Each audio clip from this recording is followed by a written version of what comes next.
Introduce yourself. Ivanov Roman Alexandrovich. January 5th, 1985th year of birth. Louder, if possible. On October 3rd, I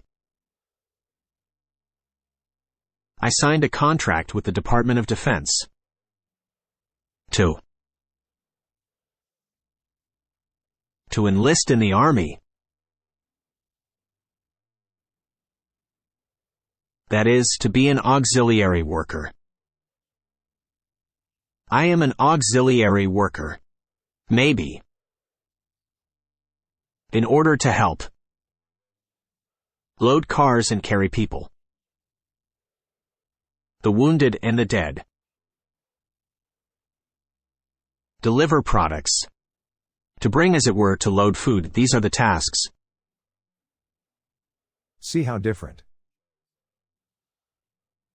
Regular. Ordinary soldiers, they're not thinking straight, they don't understand what's going on. We were supposed to talk about it, and you went and told us everything. Go ahead, ask the questions, and I'll answer them. Go ahead. So you consent to the recording and publication of this conversation? Yes. I just have to ask that. You've come to smoke. Maybe. It's honestly. Yes. That is, without any tricks. Tell only the truth. I came for a smoke to chat. Smoke and chat. What were you convicted of? Where did you serve your sentence? Correctional Colony Number 6, Strict Regime, Pskov Region, Seversky District. Sosnovy Bor Village. I was serving a sentence for robbery with murder. With murder? My accomplice killed a man. When was that? It was on the night of the 9th to the 10th day of May, 2016. We were walking, that is. Where is that? It was in GDOV, Pskov Region, Russia. Yeah. And so we walked. Well, drunk, of course. My friend lost his temper. He went to the house of his former operative, who used to work.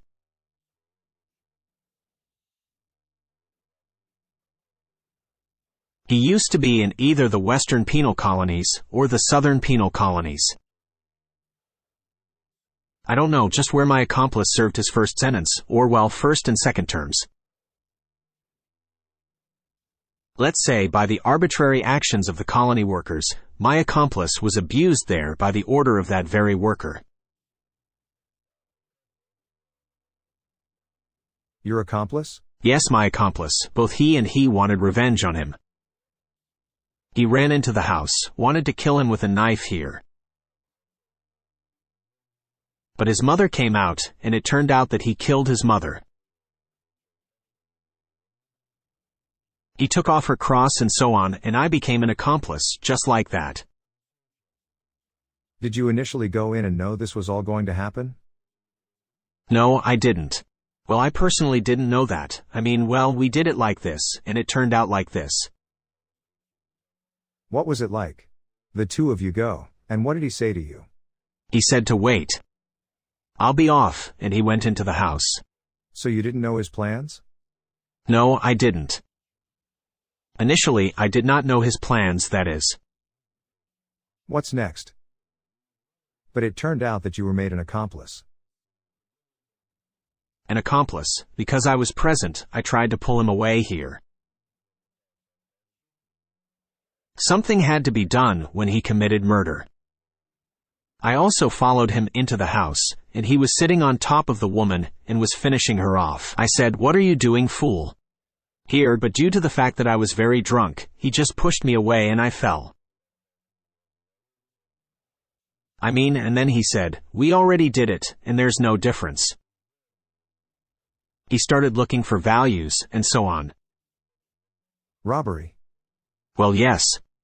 You said that operative was abusing your accomplice. What was he doing? It's just that in that prison, he put him in a special cell with violent prisoners.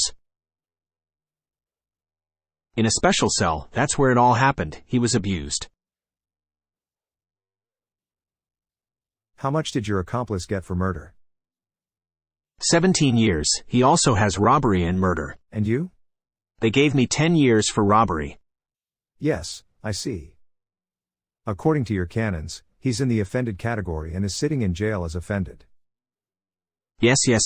And you? I was a janitor, so I wasn't abused, nothing like that. It's just that when I came to them, they told me, "You're going to be a janitor, under strict conditions of detention." Yeah. I agreed. And I cleaned there, I carried things from the warehouse, so. Is the janitor also a category of offended? Well, not really, I mean. How to say? Tell us about the prison hierarchy, because people would be interested. First of all, the interesting fact that your valiant militia abuses people is kind of. And according to the laws of thieves, this is considered lawlessness. In theory, yes, it's outrageous. Your accomplice should have been crossed out of the offended category. Or was there a sequel? You see, things are different in different places of detention. That is, in one place of confinement, he would be considered offended, irrevocably. In another prison, this stigma can be removed if there are powerful thieves in the law who watch over the detention area. That is, if they are interested, and if you approach them, they can look at your problem and change something. That is like... Did he address them? I don't know, I guess not. I guess. You were a prisoner for 7 years. What happened next? What was the recruitment procedure? We arrived. In the beginning, Prigozhin came. Yes, well, first came Prigozhin from the Wagner military company. He was recruiting people to go to war. Only to the front line to assault attacks. 250 people agreed to it. Then there was either a polygraph or some kind of surveys. In the end, first about 100 people left, then about 80 more people left.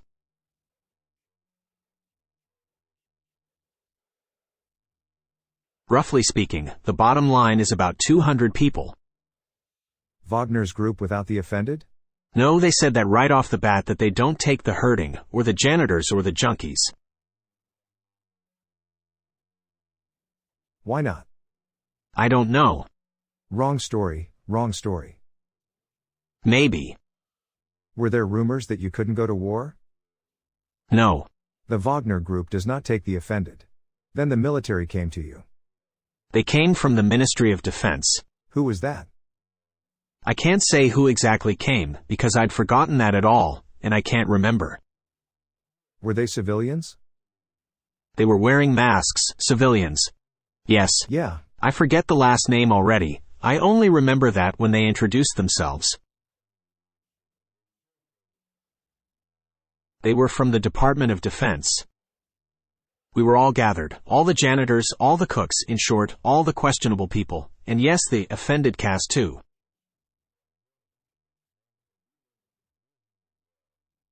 How many people were there? As a result, about 50 people gathered. We were all assembled, then asked the first question. Who participated in violence against minors? Most are like that. Is this some kind of pedophilia? Yes. They were not even considered, they did not plan to take them. Here, then we were dispersed to the barracks. How many were there? Most of. So many convicts under this article? Yes. Incredible. Those under the 130th article, rape of teenagers under the age of 18, that is pedophilia, just like that. Then they asked other things. They asked about AIDS and syphilis. And tuberculosis. Yes. Then there were 2 people left. And out of 50 people, 2 of you remained. I have the 162nd article, robbery, and he has the 105th. Murder. Murder, that's it. Despite the fact that he's kind of down, they still got him into the group. He's offended because he's some kind of worker or Yes, he's a simple worker. working, that is, active? Active. Why did you go? I went because they offered. That is, I was not offered to fight, but to work physically, to carry materials, all sorts of odd jobs. If I had been told directly that I would go to war, of course I would not have agreed to it. I would refuse. Tell me about the category of offended. There are several kinds of offended. There are passive and active. There are also those who work in the toilets. They clean the toilets, the floor, that is, the toilets. Toilet. They are also referred to this kind, that is, those who clean the toilets, take out the garbage and things like that. There you go. This is what offended. Passive for pleasure and active for. In some prisons. They are used by the administration, that is. They make offended those who were convicted under the 130th article. 130th articles, 131st, 132nd. They are omitted somewhere. Well, that was mostly before, when there was a black regime. Respectively. I've literally seen a little bit of that, I mean a little bit. Just a few months and there was a change in our penal colony. The whole thing was banned. Do they do it now? Now in general, first-time offenders are not made offended. Regardless of the article? Regardless of the article. If pedophilia, then automatically. No, if it's pedophilia, they're sent to clean toilets, clean sewers, take out the garbage. They are considered downgraded. Yes, they are considered downgraded or rather offended. Not demoted, but offended, yes. I mean if. And if you're offended, and you go to prison a second time, there, accordingly, you'll probably be put down. That is, they're already exactly, without any options. Like this. To put down means to rape? Maybe raped, but not necessarily maybe. Maybe. Speak frankly. Here's a new man recently just had his dick up his ass, that is, without rape. Then he told us that. They were awakened then. Maybe he'll tell you himself someday. Well, maybe he will. They were asked, which one of you farted? That was the question. Now tell me which one of you two did it. Which one of you farted and which one of you is going to do who? If he farted, it means you have to run your dick up his ass. If he is allowed to talk, he will tell. Yes, but I won't tell. Okay. Yes. This is from his words, so I can't. It's Russia. And so, they offend in different ways. They put someone in a supine position, bind his arms, and rape him in all his orifices. Here, someone just runs a dick in the face. That's the way, or they just beat you with a slipper. If you get slapped, that's it, you're now offended. That is, there are different options, depending firstly, on the place of detention, and secondly, on the degree of misconduct of the person. Misdemeanors that a person has done on the outside, i.e. What is considered the most cruel? What would be very bad for? Very cruel. Here I saw a man who raped 100 children, all boys and girls under 18.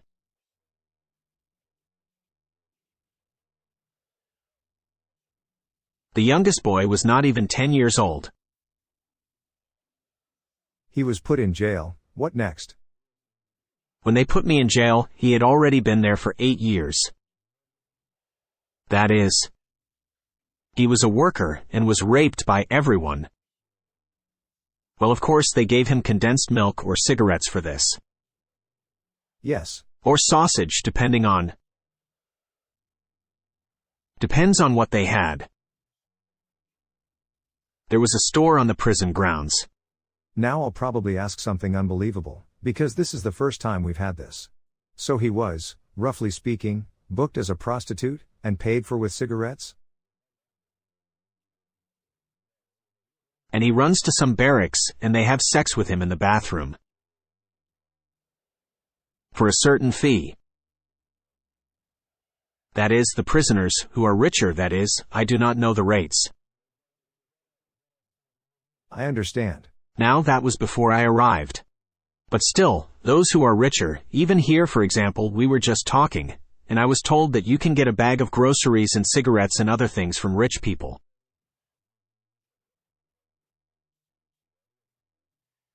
And then there was wine and vodka. Well, moonshine, not vodka, but moonshine. They made it themselves in the detention center. They distilled and brewed it. That is, even when the rules in the detention area were changing, I ended up in the black barracks. I was transferred because there was no room in the red barracks. To the black bar. Yes. But something saved me. Saved from the above-mentioned execution, let's just say, I was saved by the fact that I am a janitor. That is me. Cigarette? Now there will be a cigarette. I have made the decision that.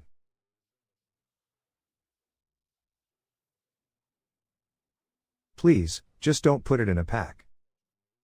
Yes. It's just a conversation. A man came to smoke, and he honestly said about it, he is different. From typical soldiers, because he speaks honestly, you know, I understand. It still brings emotions and experiences to life, even memories. Just exhale, not there, but somewhere to the left or down, not into the camera. You were displaced and you were saved by being a worker. I was basically a janitor at the time, yes. But there was still no respect for me, as it were, no respect at all, just like that. I was kind of left in the same rank. I was a janitor, and I still am. But no contact with them. Yes, I did have a separate bed, that is, I slept in the hallway, so to speak. That's it. And then there are only the offended. They sleep differently. If the administration doesn't mind, it means that in some prisons they are straight sleeping, and living in the toilet. Is that in the 22nd year, or was that then? No, it was then. And now there's a sleeping section. I mean, it's roughly not a very big rectangle. 15 by 6 meters, or 18 by 6 meters. I know because I helped lay the linoleum there. They sleep separately. Yes, they sleep separately. Separate group. Yes, in a special corner. And those who summon them for pleasure, are they also considered offended or put down, or not? No, they just touch it with the end of their penis, but they don't touch it with their hands.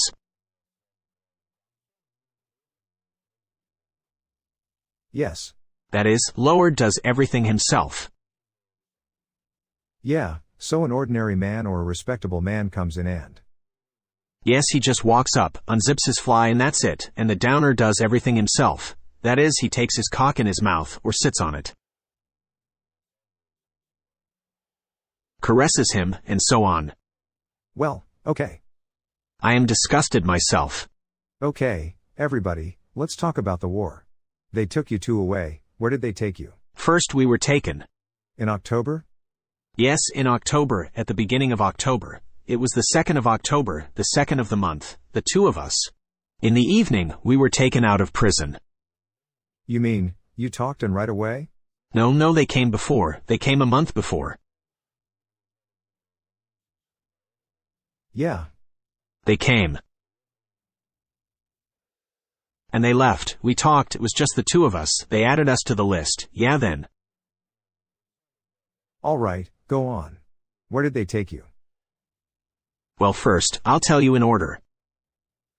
Here we were summoned by operatives, that is, we signed documents. First we signed the pardon documents. Please pardon me. Have you written to the president? In his name. To the king himself? Yes, the president of the Russian Federation. Do you respect him? I'm sorry, what? Do you respect him? And yes, and. What do you respect and what not? I respect him for. First, for retirement benefits. Payments to the elderly became larger, and at least they became regular. That is, under Yeltsin, even though I was young, but as far as I remember. My grandfather sometimes received payments after a month, and even after 2 months. More for what? Something has been built, something has gotten better in terms of life, that is, cities began to clean up a little, improve their appearance. Putting things in order. Well, so. You don't respect. There's not much to praise him for, and for what? Basically, I don't respect him for his war with Ukraine. Well, I don't know why he came here. You don't understand why this war is? I don't understand why we Russians need this. And what are you doing here? Hell knows. Some kind of special operation, but an operation for what? We don't know either. Help Lugansk and Donetsk regions? Which ones are there, of the ones that voted, but there's a feeling. I was at Stakhanov Hospital. Was there an injury? Yes, I had a through wound in the side, that is, through the lung. Well, I wouldn't say the residents are very happy with what's produced there. That they end up in Russia. They are not happy. What are they saying about the war in prisons now? They say about the war that no one needs it. Do convicts also, for the most part, do not support the war? Most of them do, but they still go to the Wagner Group. Some go for the money, there are also the ideological ones. And someone is not just. Why did you go? I went purely for the amnesty, because they promised to get my criminal record expunged. And leave no trace of my criminal record at all. But this is a lie. It's not a lie, first of all, because I'm from a small town and I wouldn't like to have it fixed on me for life. Well, yes. Roughly speaking. They, unlike the cadre military, or even unlike the mobilized, they know what they are going to survive for. They are deceived when they sign a contract. You sign a contract for a year, but they say 6 months. 6 months. But the contract was written for a year. Yes, 1 year. Deception. Allegedly, there is no such thing as a 6-month contract in the Luhansk and Donetsk regions. They are deceived, they are unlikely to live to the end, this must also be understood. But they have a clear motivation for their action, an explanation, not a motivation, but an explanation. I go to try to survive, to play the game of survival. You have a survival game. That's right. To play the game of survival in the hope that I will be forgiven. They took you two away. Where did they take you? We were first taken by bus to Pskov, to the Pskov detention center. There we waited. We waited for the paddy wagons to arrive from other regions. How many people were gathered? 250. This, precisely, offended? Yes, it's the offended, the lower classes, the offended, the downcast, everything. The cleaners, someone might have been the cook. Yeah. In short, 250 people from this category. From various. Everywhere. And we were sent on some old plane, old ill. And we were transported by plane, in short, to Rostov-on-Don, to the Rostov airfield, apparently a military airfield. And from there on the wagons. When we arrived, we once again wrote the names and details of our relatives. ... relatives to call in case of death, and so on. Who to send the promised 5 million to? Yeah. That is, in the case of death we get 5 million. In the case of severe injury, 3 million. In the case of a minor wound, up to 3 million or 2.5. Then they took us from there to some field, and put us on some other buses. The windows on the inside, of course, were sealed. Yeah. Like this. There were cracks, but you can't see much. Where were you brought? They brought us to the landfill. This is the city of Anthracite, Krasny Luch. There is a landfill there. Yes, it's true. That's where. They taught us for 5 days. They showed us how to give first aid, that is, how to inject crosswise, how to apply a tourniquet.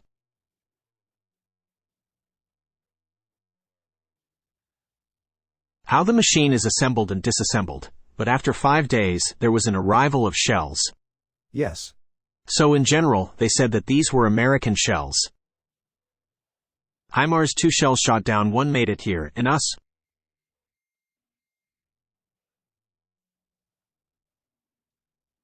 From there, we were transferred to Popasnaya. How many of the 250 men fought in the positions? I think that's it. You and the usual, who controlled and commanded you? 12th TDB. Is this a territorial defense battalion? Yes. Were you given documents? Yes, at the range. What exactly? Lugansk People's Republic. Cool, right? But they said it was temporary, that is, not for long, and soon the Luhansk region will join Russia. It will become part of Russia, and we will have our documents redone, and we will have Russian military documents. You were given documents and weapons.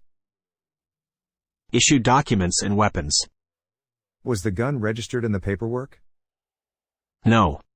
Well, okay. What armor vests were given to you? They issued bulletproof vests, BR4 of the old sample. Oh, and a helmet? Yeah. Which? Iron helmet covered with rags. Who led you? Military or something else? Who was the platoon leader? The platoon commander was Denis Pirog. He was also from prison from the Pskov region. Was he a platoon leader? Yes. Who was the company commander? The company commander. I remember that the squad leader was Kostov Yuri, also a prisoner. Also offended? Yes. And the platoon leader, offended? Don't know. And the company commander? Company commander. Damn, I don't remember. Is he also a prisoner? Yes, but I don't remember his name. It doesn't matter. Have you even seen the battalion commander? Well, I've heard. Borida Balaj, these are the call signs. This is the upper management, and which one is which? I think Borida was the battalion commander of the 12th squad. Is he out of jail too? I don't know. He's actually a minor. Minor? That is local. Local? Local. When was the first attack? First attack. The first attack was about 3 weeks later. So, roughly. End of October. End of October. Yeah. No, it wasn't even the end of October, it was 5 days of preparation. 6 in short. We were just sitting in trenches along the road, digging trenches for ourselves. We sat there. 6 days, was there enough food? How can I say? At first we didn't eat at all, only what we had with us. Because that's where they took us, to that place.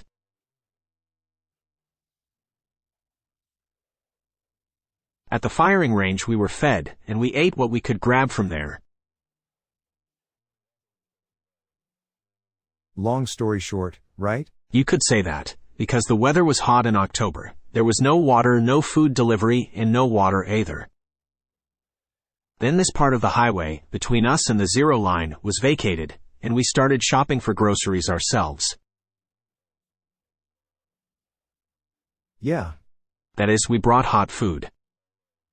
You've been in the trenches for 6 days. What's next? No, we weren't in the trenches for 6 days. We were in the trenches until the 5th of November. November 5th was reconnaissance in combat. Before that, the scouts came and said there was no one there. That is, in front of us, in the woods, there was a field in front of us, a clearing behind it, and in that clearing, intelligence reported that there was no one, and you can go to storm. Here we went on the assault, that is, 4 at a time. Our squad leader sent the first 2 machine gunners. They were killed immediately. That is, somewhere in the middle of the field we lay down. The only thing I saw was a trench in front of the wooded area. That is, somehow from our position, they were not visible, only the tops of the trees here. And now we have reached the descent, we have reached the ridge. And there you could already see a big trench, and a lot of soldiers with guns firing at us. Yeah. We started to crawl away. We slowly crawled away. They retreated to their original positions. Hiding in a trench, that is. My hand was on the edge. And I was wounded by 2 shots, here and here. Yeah. And the plate of the vest broke 2 of my ribs, so I caught 3 bullets. The ribs are still there inside. Was the body armor shot? No, the body armor didn't penetrate, but the force of the blow broke 2 of my ribs. Then to the hospital. Yes, they sent me to Stakhanov, put me on all kinds of medications. They brought me to Stakhanov barely alive. Were you dying? Well, yes, because I was immediately told that with such wounds do not live, pray to God. Did you pray? I prayed. Do you know prayers? Our Father. So, tell me how you got captured. It's the 15th or 10th of March. 10th of March. Last day. Let me tell you not about the last day, but about 2nd of March. The leader of the group sent us. He sent us to dig a dugout, near the positions, in short. Near the positions of Ukrainian soldiers, so to speak. We were digging there all the time. Days until the 10th. 8 days. Yes, 7 or 8 days. I mean, what do you mean we've been digging?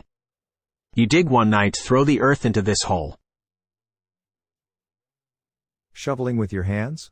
No, with a shovel, sapper shovel. Yeah. Then you throw out this earth and dig again. It's impossible during the day because of the drones flying around, also the constant whistling of bullets overhead. Do you hide during the day? Yes, we hide during the day. And here one soldier either sits in a trench and just watches, just in case. At night this senior from the group comes and sees that the 2 of us are sleeping. Day or night, it doesn't matter when he comes.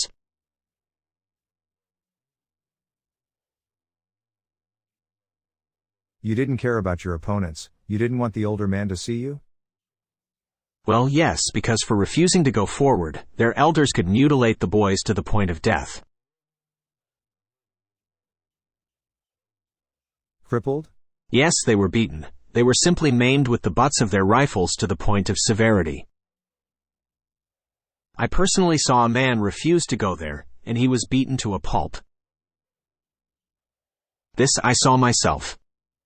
Interesting army. The next day I was told that he refused to go on the attack again, and was shot. But I didn't see that. Interesting army.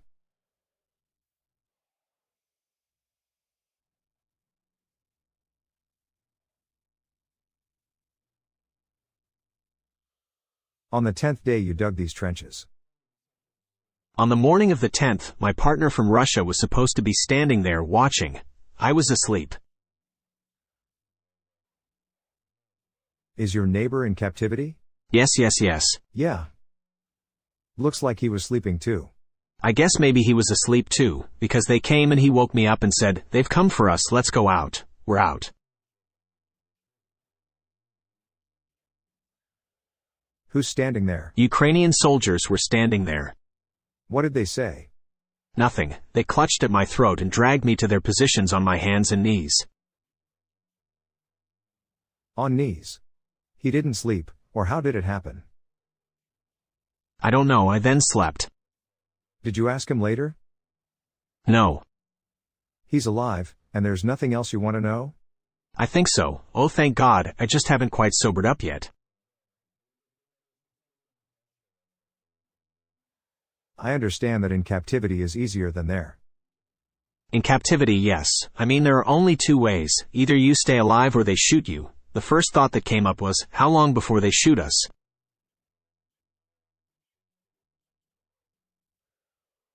Is it possible to win this way? I think not. Machine guns to force to go on the attack. Beat your own. With this level of preparation. The same senior I still knew in the medical company, in Pervomisk, so he was a regular shooter.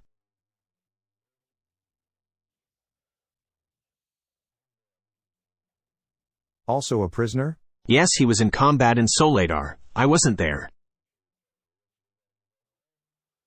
It's good for you that you weren't in Soledar, because there was a massacre there. Well, yes.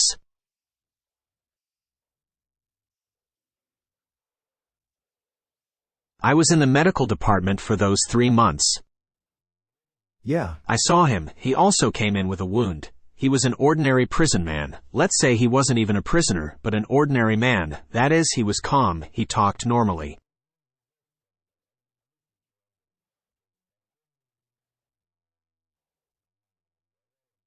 When they brought us to Privolia, he was made head of the assault team. That is.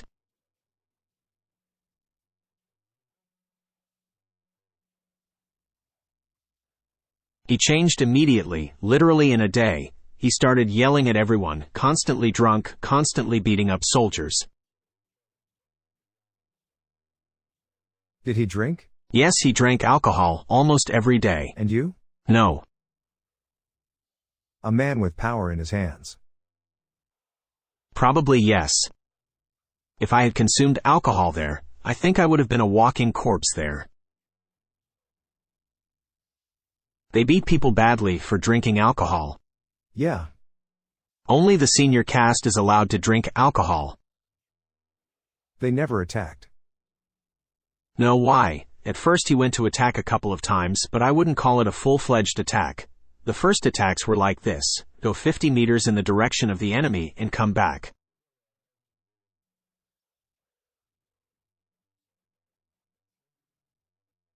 Just formally attacked. Yes, technically. And then our battalion commander started giving harder tasks. That is, our positions are here, and your positions are there. We have to get as close to your positions as possible and dig trenches.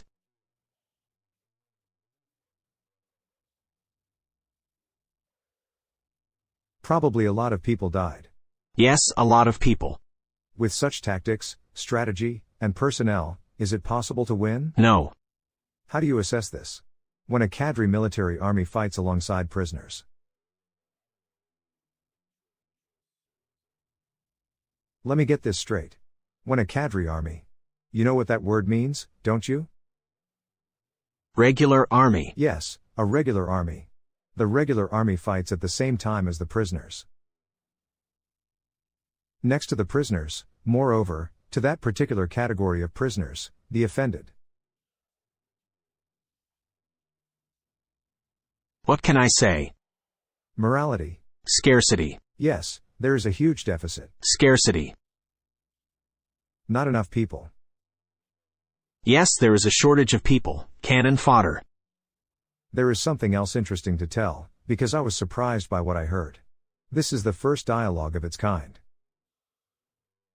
I was curious because there was a lot I didn't know or understand, but now I have an opinion. Do you want to say something? We have a tradition of a prisoner of war speaking out, whether he's a prisoner or not. No, they just tell us that if you're captured, they'll cut off your sex organ. We will not check this. Ears will be cut off. If they cut it off, they will glue it on. No need to show. They will beat you to death and so on, that is, they will maim me. Yeah. I will honestly tell you from my experience, will the video be watched by residents of Ukraine? Russians, too. Same. About half. To be honest, I was hit once with the butt of an assault rifle. It looks like because someone was angry with the Russians.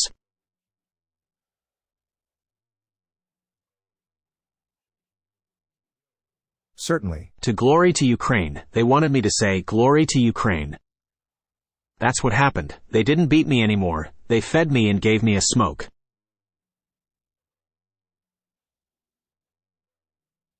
They gave me water, that is, the attitude toward me was normal. Now I want to show you one video. He was shot because of glory to Ukraine. Yes. ZSU showed me. Showed? Yes. That's what you got hit for. Yes. But I think. Explain what you saw in the video. Is it okay to do that? And, in fact, what was that? In the video I saw that the man who surrendered shouted, "Glory to Ukraine." He was shot at point-blank range for that from behind. I think he was shot in the back of the head.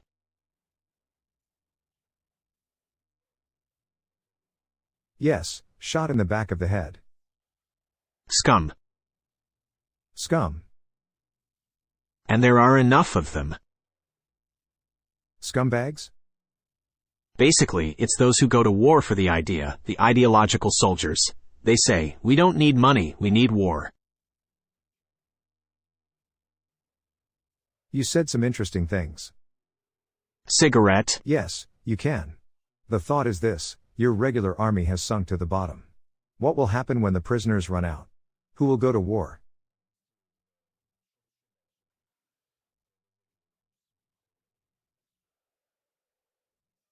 Prisoners will run out. How many of them are there in Russia? They already refuse.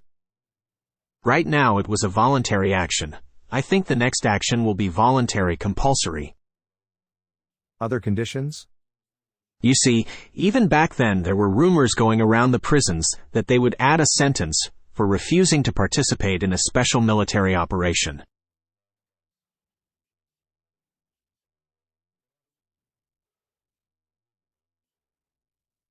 This is how the conversation turned out. Considering that I cut out the fragment with the bell. I said there that it was a disgrace that the Russian army was officially recruiting prisoners under the banner of the Ministry of Defense. Especially this category of prisoners. You know what I mean? Thank you. It was interesting. Honestly.